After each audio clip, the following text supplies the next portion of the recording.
পশ্চিমবঙ্গের হুগলি জেলার অন্যতম প্রধান এবং ঐতিহাসিক একটি শহর চন্দননগর, যার একটা সময় নাম ছিল ফরাসডাঙ্গা। ফরাসিদের প্রধান ঘাঁটি হওয়ার দরুন এই শহরের আনাচে কানাচে ছড়িয়ে ছিটিয়ে আছে বিভিন্ন প্রাচীন সব নিদর্শন এবং ইতিহাসের ছোঁয়া।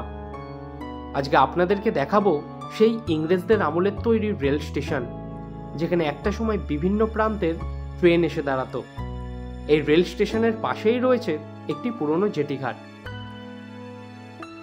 চন্দননগর লাগোয়া এই ভদ্রেশ্বরের মাটিতে রয়েছে সেই ফরাসিদের তৈরি থানা। সব কিছু ঘুরে তো দেখবই, এবং চেখে দেখব চন্দননগরের ঐতিহাসিক সূর্য মোদকের মিষ্টান্ন জলভরা সন্দেশ। সমস্ত অভিজ্ঞতা আপনাদের সাথে এই ছোট্ট ভিডিওর মাধ্যমে শেয়ার করব। চলুন আপনাদের সকলকে নিয়ে ঘুরে আসি এই ঐতিহাসিক এবং পৌরাণিক জায়গা থেকে।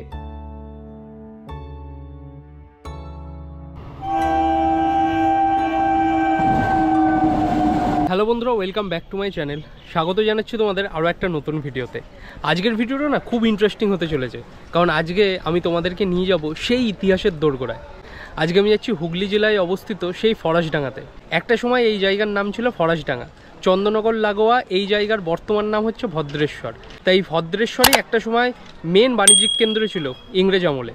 এইখানেই ব্রিটিশ আমলের কিছু ধ্বংসাবশেষ এখনও পর্যন্ত আছে, যেগুলো আমরা গেলে দেখতে পাবো। এখান থেকে প্রথমে আমি যাব শ্যামনগর, তারপর ফেরি পারাপার করে আমি ওই পারে ভদ্রেশ্বর পৌঁছে যাব। চ্যানেলে প্রথম হয়ে থাকলে অবশ্যই কিন্তু চ্যানেলটাকে সাবস্ক্রাইব করে পাশে থাকা বেল আইকনটা প্রেস করে রেখো পরবর্তী যে ভিডিওগুলো ছাড়বো সেই সব কিছুর নোটিফিকেশনের জন্য। তাহলে চলো আজকের ভিডিওটা শুরু করা যাক। Let's go. অবশেষে পৌঁছে গেলাম শ্যামনগর ফেরিঘাটে। তা ওই পারটাই হচ্ছে তেলেনিপাড়া, যার আগের নাম ছিল তেলেঙ্গিপাড়া। ওই পারেই হচ্ছে ভদ্রেশ্বর, আর এই হচ্ছে শ্যামনগর ঘাট। সামনে হচ্ছে আমাদের ফেরি দাঁড়িয়ে, আর এইদিকে হচ্ছে শ্যামনগর মন্দির। মন্দিরের চূড়া তোমরা দেখতে পাচ্ছ এইদিকে।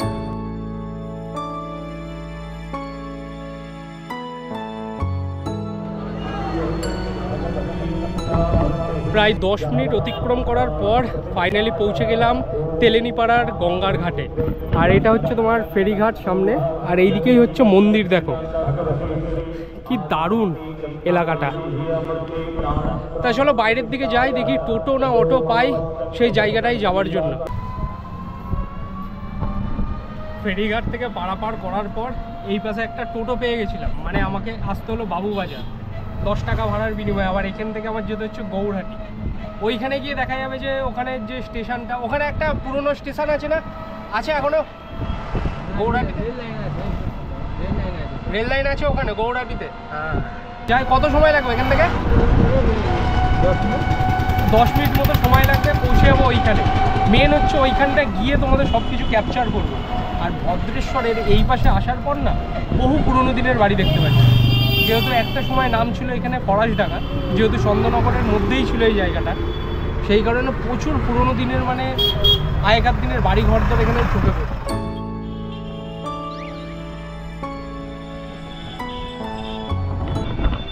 পৌঁছে গেলাম সেই অন্যতম প্রধান জায়গায়, যেইখানের ভিডিও আমি অনেক দেখেছি এবং এই বিষয়ে অনেক কিছু আমি কালেক্ট করেছি গুগল থেকে। এটাই হচ্ছে সেই থানা ফরাসিদের আমলের, যেটা হচ্ছে ভদ্রেশ্বরে অবস্থিত। একটা সময় যখন চন্দননগরে ফরাসিদের রাজত্ব ছিল, এই থানায় কিন্তু ফরাসিরা ব্যবহার করত।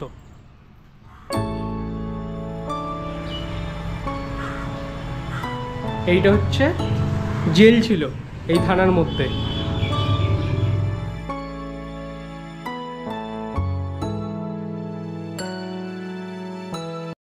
2025-এ দাঁড়িয়ে আমি তোমাদেরকে দেখাচ্ছি সেই ঊনবিংশ শতাব্দীর আমলের একটি ঘর। এইখান থেকেই সব কিছু যাবতীয় এই শহরটার মানে কার্যকলাপ করা হতো থানার আন্ডারে। এখানে ফরাসিদের সৈন্য থাকতো এবং এই থানার মধ্যেই কত না কয়েদি থাকতো।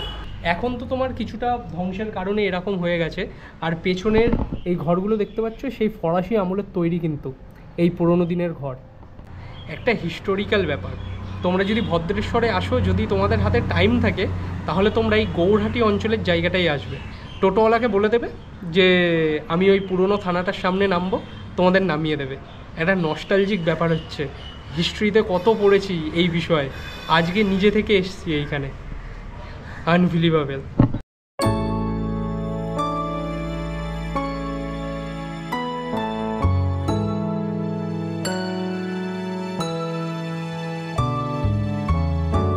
এইবারে এখান থেকে আমি তোমাদের নিয়ে যাব না, এখানে একটা রেল স্টেশন ছিল যেটা এখন আর কাজে লাগে না, একদম ধ্বংসের মুখে, এবং এখানে একটা জেটিঘাটও ছিল যেটা এখন পুরোপুরি ধ্বংস হয়ে গেছে। ওই জায়গাটা নিয়ে যাবো, ওই জায়গাটা তোমাদের দেখাবো। এই রেল লাইন দেখতে পাচ্ছ, ব্রিটিশদের আমলের তৈরি কিন্তু এই রেলপথ, যা এখন পুরোপুরি বিনষ্ট। তা ওইখানে না কিছুটা সময় তোমার কাটালাম, ওই থানাটাকে ভালো করে এক্সপ্লোর করলাম। ওই থানাটার এখনও পর্যন্ত যতটা ভিডিও দেখলে, এইখানে যদি তোমরা আসো তোমরা ফিল করতে পারবে হিস্ট্রিটা কতটা কাছ থেকে তোমরা দেখতে পাবে। তো এইটাই, এই যে লাইনটা দেখতে পাচ্ছ, এই লাইন ধরেই আমাকে এখন সামনের দিকে হেঁটে যেতে হবে, তাহলেই ওই পুরনো দিনের রেল স্টেশনটা দেখা যাবে। ওইখানে একটা টাইমে ইংরেজদের গাড়ি আসতো এবং অনেক কিছু নস্টালজিক ব্যাপার আছে যেগুলো ওইখানে গিয়ে আমি তোমাদের সাথে শেয়ার করব। তেমন হচ্ছে বেশ খানিকটা হেঁটে যেতে হবে সামনের দিকে। হাঁটতে হাঁটতে পথে পড়েছিল বেশ কয়েকটি পৌরাণিক বাড়ি, এবং অবশেষে পৌঁছালাম সেই ব্রিটিশদের আমলের তৈরি রেল স্টেশনের সামনে। ইতিহাসকে কতটা কাছ থেকে দেখছি, এবং ভাবতে অবাক লাগে একটা সময় ব্রিটিশদের কতই না ট্রেন এই স্টেশনে এসে দাঁড়িয়েছে।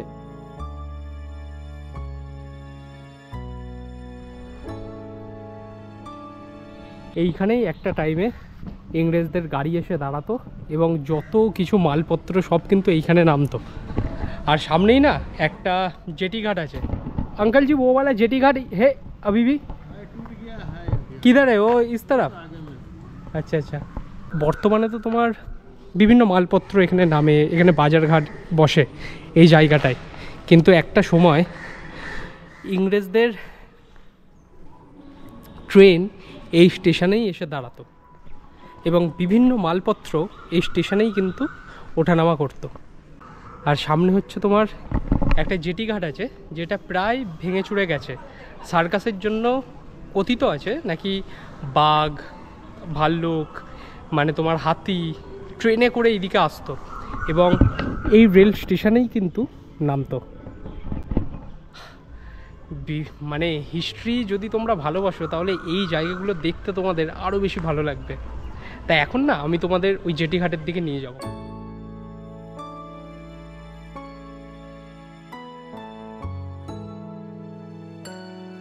এই পুরনো স্টেশনের একদম শেষ প্রান্তে একটি বহুর জীর্ণকায় পুরনো বাড়ি।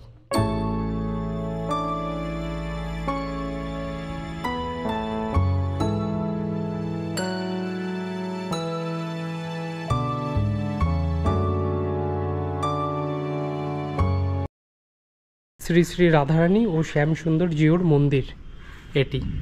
এইখানে মানুষজন বলতে একজন শুধু এখানে পাহারা দেন, যিনি গেটের একদম সামনেই শুয়ে আছেন।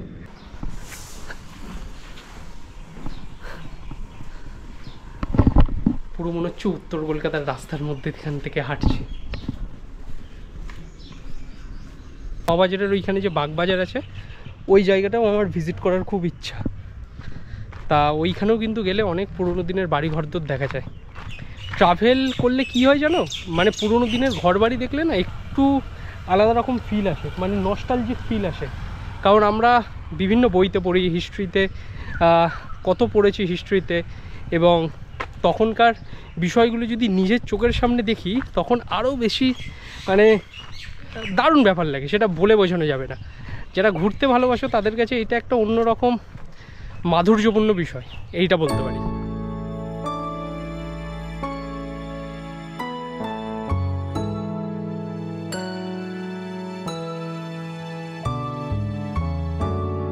এখন প্রায় দুপুর 3টে বাজতে চললো, আর এই মুহূর্তে আমি আছি চন্দননগরের একদম ভেতরে। সূর্যমোদক যে মিষ্টান্ন ভাণ্ডারটা তোমাদের দেখালাম, এরম কিন্তু এনাদের অনেক কটা আউটলেট আছে। সব থেকে আদি হচ্ছে আমরা ছাড়িয়ে এলাম, এইখানে তাড়াতাড়ি হবে আমার স্ট্যান্ডঘাট পৌঁছাতে, সেই কারণে এই মিষ্টান্ন ভাণ্ডারটাই এলাম।